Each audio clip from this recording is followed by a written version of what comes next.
So today I want to talk about best practices when it comes to playing in front of people, and I have some questions from Facebook Live. This is Share the Knowledge. For the last 22 years, I've been rocking stages, playing in clubs, and having a lot of fun as a DJ and turntablist, and I've seen and learned a lot. Now it's time for me to share that knowledge by answering the questions that can help you become a better DJ. I'm djTLM, and this is Share the Knowledge.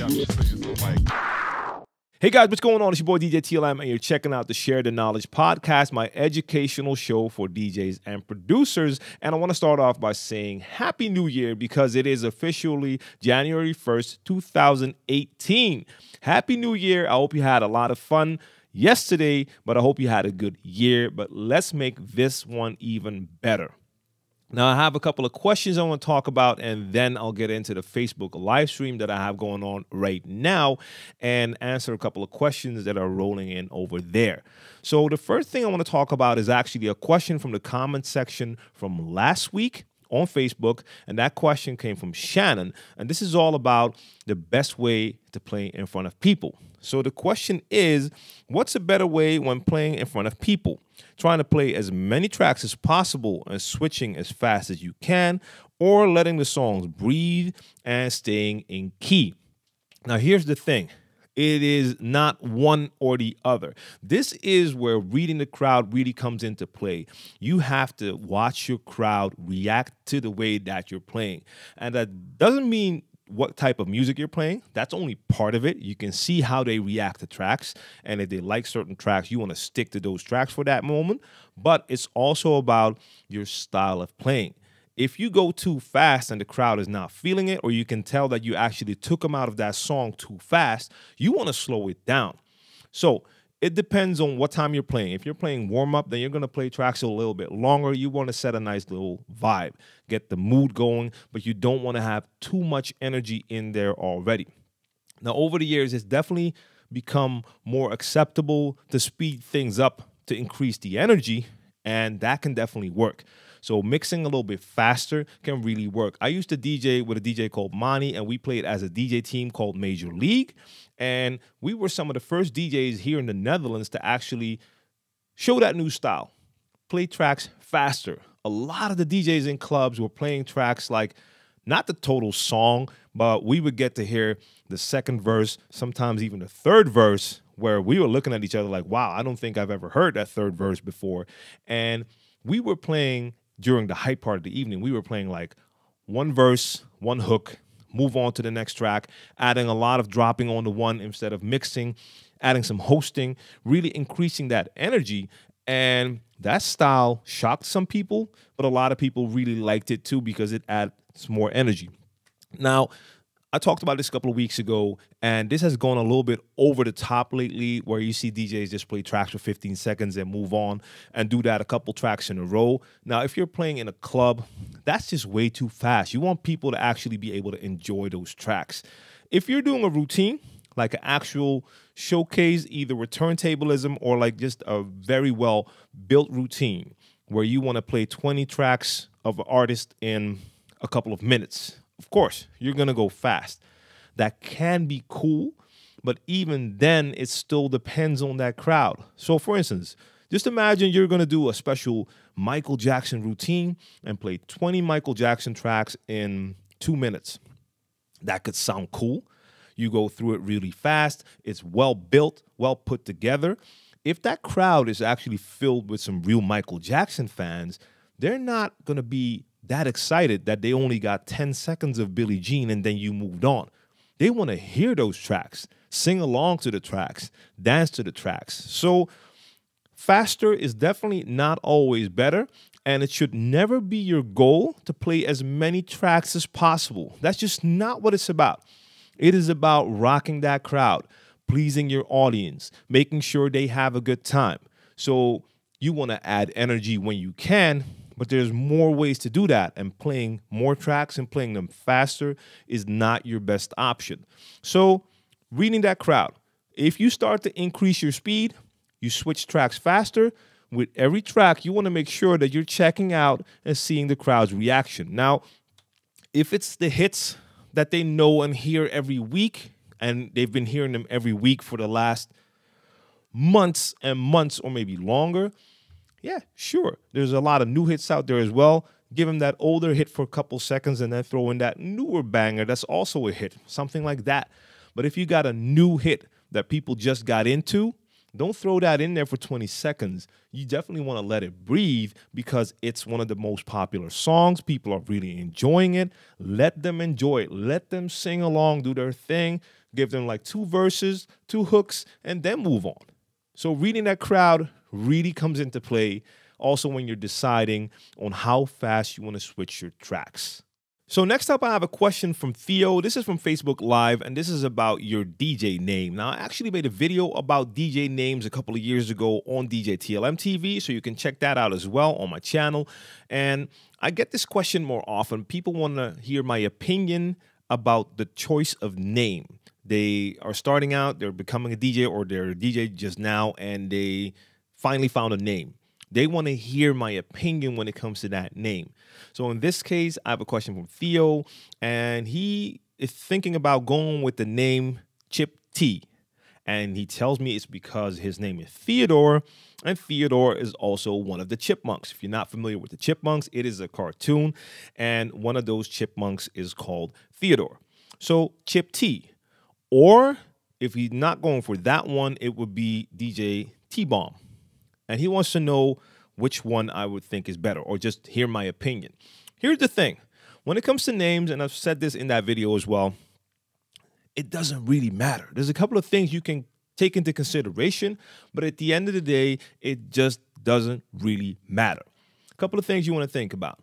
You might want to make sure that you're not picking a name that's going to offend a lot of people. It could be that it's just a name that's a little bit too explicit, or it reminds people of certain things. I mean, I'm guessing it's probably not going to be a good idea to call yourself DJ Adolf Hitler. Just saying, that's probably not going to work that well. You might have a couple people that can see the humor in that. Most people won't. So that's not really going to be a good thing. Or picking a name that really makes no sense when it comes to you. And I've said this in that video as well. If you don't scratch, or you're not good at scratching or turntablism, don't call yourself Scratch Master. It just wouldn't make sense. So those are just some simple things to keep in mind. You don't want to offend people. You don't want to have something that makes no sense, while that name has something in there that implies that you can do something which you actually can't.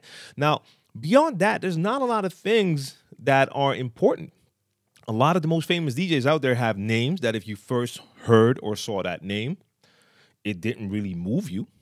You didn't think like, wow, that's a special name. But once they got more famous and the name got more familiar, you got used to the name, and now you can associate that person, that DJ, his or her music when you see that name. But before they became famous, that name wasn't that special.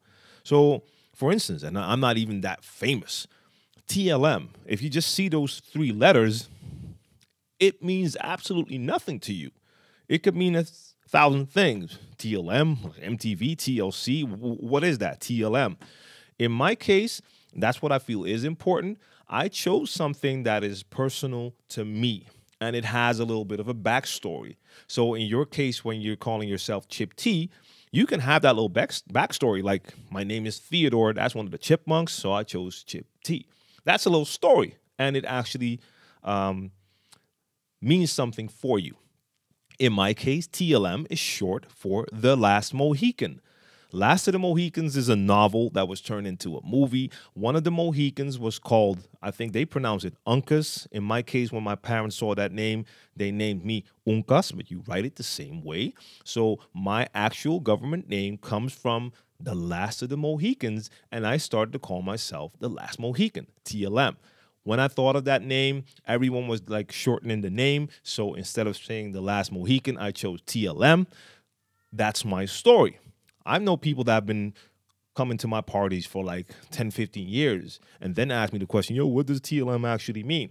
So even then, the meaning wasn't that important to them. They just knew that name, associated it with me because they listened to my mixtapes, came to my parties. It doesn't really matter that much. So in your case, you have to decide, Would you be more comfortable with Chip T or T-Bomb? That is totally personal, totally up to you. If I saw both names the first time, both names would have the same amount of impact on me. Not a lot, just another name. There's so many names out there. So it doesn't really matter. You don't have to go out there to look for the most exciting name. That's why a lot of DJs nowadays also just pick their government name, because they feel that's just who they are, and that is who they are. Or they change their government name just a little bit because it's going to sound maybe more international. Same with like a Martin Garrix. His name is not Martin, it's Martijn, I believe. Martijn in the Netherlands is a normal name, but on an international level, I can understand that Martin just rolls off the tongue a little bit easier than Martijn. So you adjust your name a little bit just to make it a little bit more international, so to say. All right, so I see a comment on Facebook when it comes to using your government name as your DJ name, that's not going to be a good idea if you're not getting paid by the book, if it's off the books. And yes, that's definitely a fact. If you're one of those DJs who DJs at bars, clubs, or whatever, and you get your money, just cash after your gig, no paperwork, you might want to stay away from using your government name. That's a fact. Now, over here in the Netherlands, nowadays, it's not even that easy to play that way. I remember when I started out, I had more gigs where like a promoter or club owner would just give you some money. You just get cash after your gig, no paperwork, you were done. But over the years, the clubs got hit hard if they weren't up to par with their paperwork, and they would get fined. So they would have to pay tax, of course, but they would get fined as well if their paperwork wasn't in order. So all of the DJs had to have special forms that would show that they're not one of their employees, that they're just getting paid for doing gigs. And they had to have like invoices and stuff like that because the clubs didn't want to get more fines. Now, same thing nowadays with a lot of the promoters. So not even just the club owners over here. All the promoters I work with are just working on a basis that a DJ will send an invoice and they will pay by bank. So everything is legal in the books, by the book. So for me, I haven't seen that in a long time. But if you're one of those DJs and your money is not coming in the books, don't use your government name. So that's a good point. So I'm going to take another question from my Facebook live feed. This question is from Sophie, and Sophie wants to know, how important is it to educate your crowd or just play tracks that they want to hear? Now, this is a personal thing. You have to decide for yourself what kind of DJ you want to be. There's plenty of DJs out there that are perfectly content just to play exactly that list of tracks that the crowd will hear. You have your sure shots. If you're playing certain genres, you know which tracks are the hits and will work on most occasions. And a lot of DJs will just stick to that. That's why in a lot of situations, you can go to a club and hear 3 or 4 DJs play basically the same playlist because they're all going off the standard tracks. Plus, it is also a fact that a lot of DJs are just scared to lose their crowd. I've never really had that. I've always been into trying out tracks. If I found a new dope track, I would want to play it. And on plenty of occasions, I would have people leaving the dance floor. I've even emptied a couple of dance floors with tracks that within a month or two were the biggest hits, and every person in the club would come and request the same song that a month or two earlier they would leave the dance floor for. That's just how it works. And you have plenty of DJs out there that are scared to death to see even a single person leave the dance floor while they're playing, and that's why they stay away from experimenting or expressing themselves. Now, I've never had that issue. Yes, people can leave the dance floor. On most occasions, they will come back once they hear the next hit again. It's not like once they hear a song they don't like, they're grabbing their jackets and leaving the actual club. That's just not how it works. Now, when I say educate, it's not that I'm necessarily trying to really teach the audience something, but in certain occasions, I do try to create a little bit of awareness. And when I say awareness, I mean awareness that there's more music out there than just a couple of hits that they all want to hear at the clubs. Now, in most cases, they already know that because at home, they're not just listening to that hit. They probably listen to more music as well. So if I'm playing, I want to make sure that if I have a dope track, and that might be an album track and not the single from maybe even one of the most famous artists, but it's not the track that's always getting played in the club, but I feel that it's just a dope track that would actually work in the club, then I want to make sure that I add that.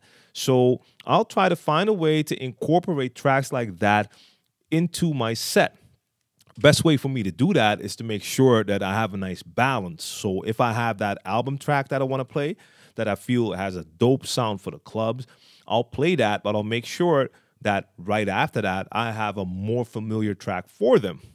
And another way that I like to educate sometimes, and a lot of DJs do this, is take an original song that was sampled in a modern day hit. This could be like a classic song from way back in the days, whatever it is. It could be an old funk track, soul track, or maybe something totally different, an abstract type of track. And once you put that on, it might even shock the audience for a second, but once they hear that sample and then you mix it over into that new hit that they do know, you just gave the crowd a little bit extra. You're there because you can play whatever you want to play, but your number one priority is to rock that crowd. So you want to make sure that you keep them happy. That doesn't mean you have to stick to a short little list. You're not a jukebox. You're a DJ. Add a little bit of your personality. So when I say educate, it's more about playing tracks that I feel should have some play in the club. And of course, I use my sense as well. So I'm not going to take a track that I think is just super dope, but I know for a fact it's not made for clubs. I'm not going to play that in a club because that doesn't really make sense. But DJs need to understand that they have the freedom to try and express their musical flavor as well, especially when you know that those tracks could work in a club. And if more DJs would do that, then the list of tracks that are considered to be the club bangers would expand, so you would have more options. That's my opinion, but you have to find out what would work for you. So I have one more question from the Facebook live feed, and this question comes from Alexandra, and she wants to know if I have any tips on how to get the most out of 2018, especially for DJs. So getting more gigs, going from being a part-time DJ to a full-time DJ. Now listen, if you have any type of aspirations, goals that you want to reach in 2018, there's really only one thing that comes to mind. You have to put in the work. So whatever it is that you want to reach, whatever the goal is, you have to put in the work and do whatever needs to be done to reach that goal. Now, in your case, if you're a DJ, you want to go from part-time to full-time, that means that you need more gigs, of course, because you want to survive, you want to strive and survive off being a DJ. Now, you want to make sure that you start creating more awareness amongst the promoters, club owners, because those are the people most likely to book you. You want to start networking, making sure that everyone knows who you are and that you are a DJ. Not just the people who can book you, but you also want to make sure that you're building a fan base. That can help as well. You might want to start organizing some of your own events. Besides being booked by other people, you can just book yourself, make your own events to also build that fan base. Online is where you need to be to find a lot of people, and where you can find a lot of people, you need to make sure that you have material out there. So have mixes online. People need to know what you do when they discover you, that they can check out your mixes. Depending on what type of genres of music you play, it might be important to start releasing music as well. So if you're a producer, produce more, put it online. If you're not a producer, collaborate, hook up with a producer, make tracks with that producer, release them under your name. So now you have that product out there. It is important, depending on the genres that you play. For hip-hop and R&B, it is less of an issue. When it comes to house, most house genres, it is definitely a plus if you also produce. But put in the work. Find out what it is that you need to do and go out and do it. Now, very important, I have to add this. You need to have a lot of patience as well, because you can start putting in all the work right now. Do whatever you can. Network, produce, put out mixes, everything. Show your face everywhere. Connect with everyone. Don't expect to be a full-time DJ in 2 months. That's not how it works. That's not how it goes. It might take a lot longer. Now, for some people, somehow it happens quote unquote overnight, so pretty fast. But in most cases, it probably won't. So you have to put in the work and be patient. So go out there, stop listening to this podcast right now, start putting in that work. So that's it for the first episode of 2018. That's episode 30 of Share the Knowledge. I'll be back next Monday. You can check out the audio version on SoundCloud, iTunes, and of course on Anchor. And if you want to watch the video version, just go to youtube.com/djTLMtv. If you want to tune in next week while I record the podcast to ask me some questions through the live feed, make sure you follow me on Facebook. Everywhere on social, you can find me as djTLM. So you can ask me questions online. You can also send me an email, djTLMtv@djTLM.com. And you can leave questions in the comments section on Facebook, on YouTube, SoundCloud, everywhere. Now, if you're checking this out on YouTube, make sure you subscribe to the channel, like the video, share the video, and I'll be back next week. Peace.